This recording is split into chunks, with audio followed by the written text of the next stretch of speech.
Hello there, Lunar Squadron, and welcome back to the channel.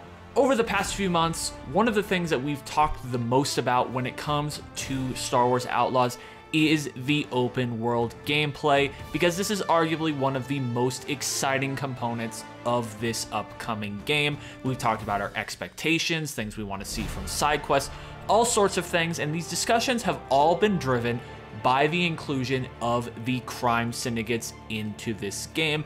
And today what I want to do is I want to sit down and I want to dive a little deeper into the syndicates that are confirmed to be in this game, what they have to offer, and what that could possibly mean for the gameplay of Star Wars Outlaws. But before we do that, if you're new to the channel, we would love to have you as always, and the way to do that, just go down below this video, hit that little subscribe button, the bell notification right on next to it. It'll notify you every single time that Andreas and I upload. Now with that out of the way, let's go ahead and jump right into the video.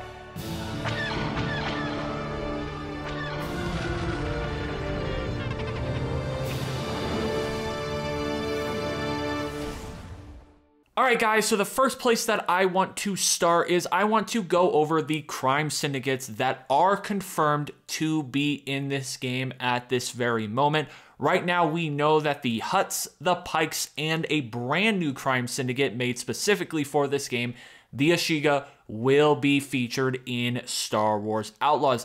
I find it very interesting that as of this moment, we only know about the Hutts and the Pikes, just given the timeline of this game and events that are going on, seeing that we only have at least 2 of the confirmed 5 major crime syndicates being in this game. Of course, we don't know if Crimson Dawn, Black Sun, or the Crymora Syndicate will be featured in this game, but given the fact that the Bounty Hunter Wars are also taking place at the same time, which feature some characters that we know will be in this game, and planets and locations that will be in this game, I would be surprised if we don't see at least Crimson Dawn at some point in this game. Like, that would probably be the most shocking outcome for them to not be featured in this game. But as of right now, based off of the trailers and what we've been told, we just know that the Hutts, the Pikes, and the Ashiga will be in this game. Now, the syndicate that I want to start off with first is the Pikes, because they're pretty simple. The Pikes, they're spice traffickers. They're all about the spice. So when it comes to Star Wars Outlaws, I would expect missions that involve the Pikes to be all about smuggling spice. I think it's going to be pretty simple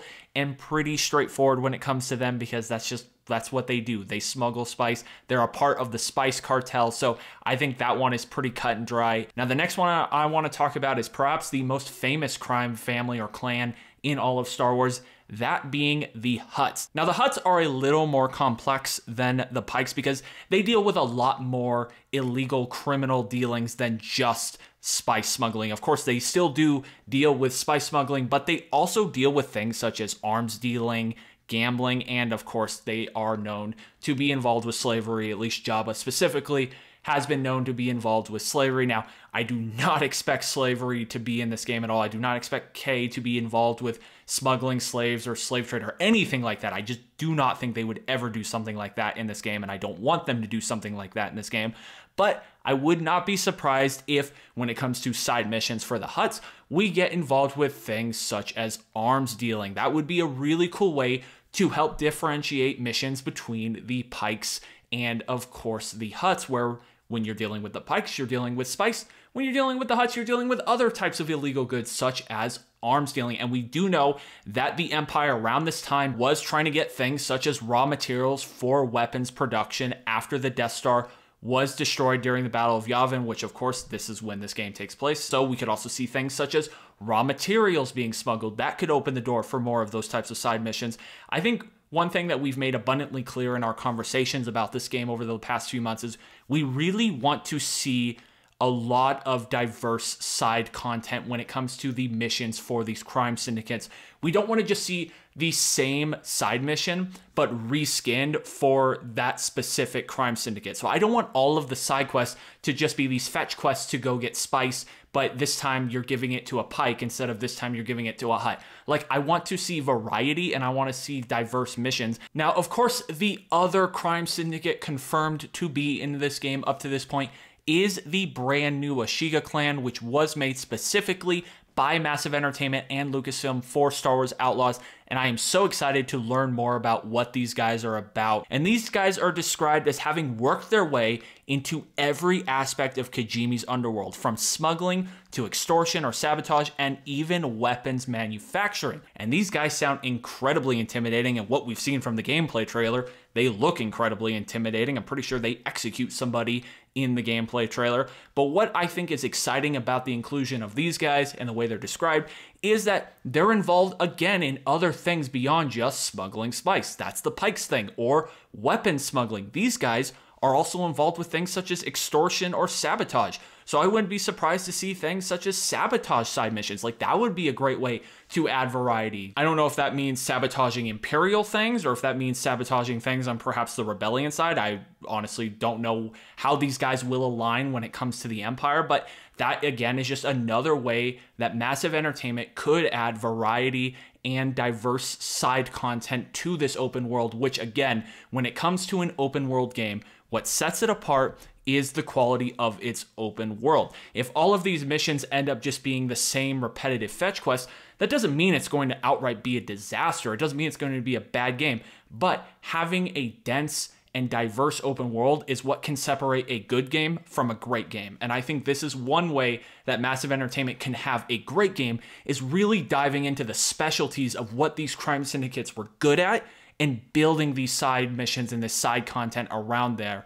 because there is so much diverse stuff that these clans and syndicates were involved in. It just seems like the obvious thing to do. Now, the last thing I want to talk about is, of course, the reputation system. We've talked about this in the past, and we know that this reputation system will impact what jobs these crime syndicates offer K. We know it will also impact whether or not these crime syndicates try to hunt you down and track you down and take you out based off of how friendly you are with these guys.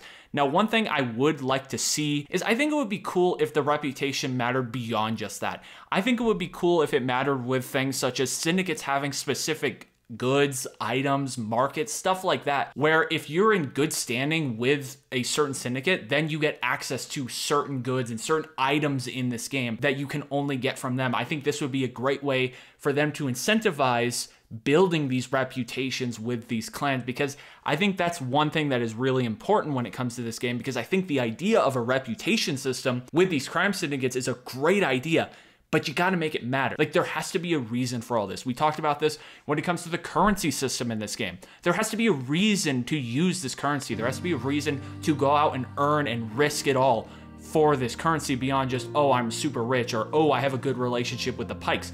Like, that's great, but there's going to come a point in time where that gets boring and repetitive. So I just hope that they have found a way to make this reputation system with the crime syndicates have meaning and just have a good payoff for us, the player. So guys, let us know down below, what crime syndicate are you most excited to see in this game? Which one are you excited to build a good reputation with? Which one are you excited to betray and screw over? For me personally, I'm excited, like I said, to see what the Pikes are like. I'm incredibly interested to see what the Ashiga turn out to be, and I hope that we get to see the Crimson Dawn in this game, just because I think that whole syndicate is incredibly fascinating, and I would love to learn more about them. Definitely give us your thoughts all down below in the comments. Anyway, guys, that is going to do it for me for this one. Thank you all so much for watching, and as always, we will see you all next time.